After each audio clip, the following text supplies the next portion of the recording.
আজ তোমাদের আমি স্পঞ্জি তালের কেক বানিয়ে দেখাবো, যেটা তোমরা খুব সহজে বাড়িতে তৈরি করে নিতে পারো।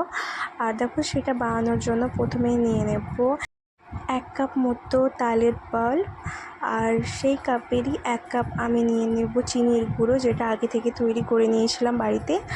আর তারপরে দেখো, ওর মধ্যে আমি দিয়ে দেব 100 গ্রাম সুজি, আর দিয়ে দেবো 100 গ্রাম ময়দা। সো দেখো, ওগুলোকে আমি ভালোভাবে মিক্স করে নেব। এখানে আমি ময়দা একটু একটু করে মিক্স করে নিচ্ছিলাম। কেকের এই মিশ্রণটাকে আমাকে টাইম নিয়ে ভালোভাবে মিক্স করে নিতে হবে।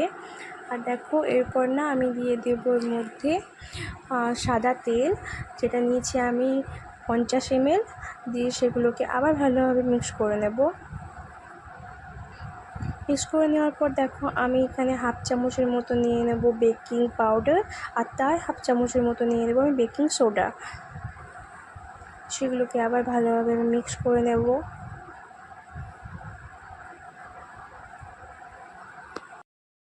কেকের ব্যাটারটা রেডি হয়ে গেছে। এখন দেখো, আমি স্টিলের বাটি নিয়ে নিয়েছি। এখন ওর মধ্যে আমি তেল ব্রাশ করে নেব।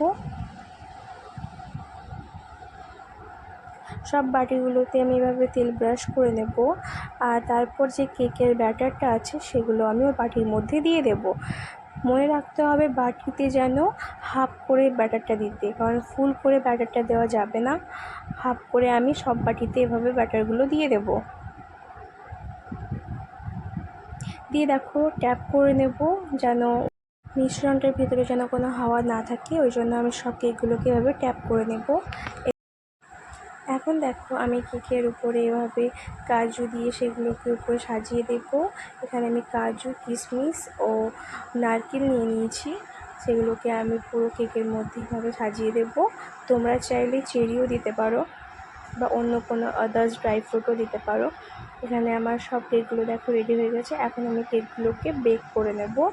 সো দেখো, সব কেকগুলো আমি বেক করে নেব। এখন আমি একটা কড়াইয়ের মধ্যে নিয়ে নিই স্ট্যান্ড, ও তার উপরে দিয়ে দেবো আমি একটা প্লেট, আর সব কেকগুলো আমি ওর উপরে রেখে দেব। আমি দুটো কড়াই করেছি, একটা এটাতে দেখিয়ে দিচ্ছি, আরেকটা আমি কড়াই দেখিয়ে দেব।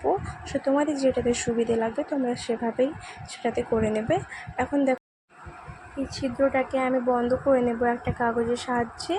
দিয়ে এখানে আমার একটা কেক বেক করতে রেডি করে দিয়েছি। আর এখানে আরেকটা কড়াই নিয়ে নিয়েছি, তার মধ্যে দেখো আমি দিয়েছি জল, আর তার উপরে একটা স্ট্যান্ড বসিয়ে দিয়েছি। এখন স্ট্যান্ডের উপরে আমি কেকের বাটিগুলো বসিয়ে দেব।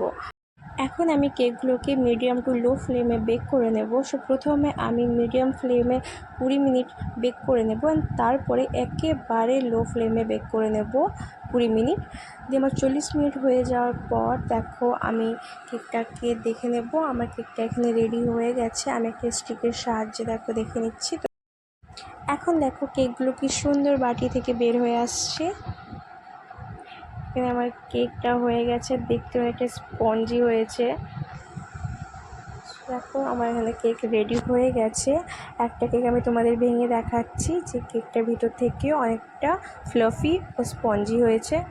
সো দেখো, এখানে আমার কেকটা তৈরি হয়ে গেছে। সো এটা হচ্ছে স্পঞ্জি তালের কেক।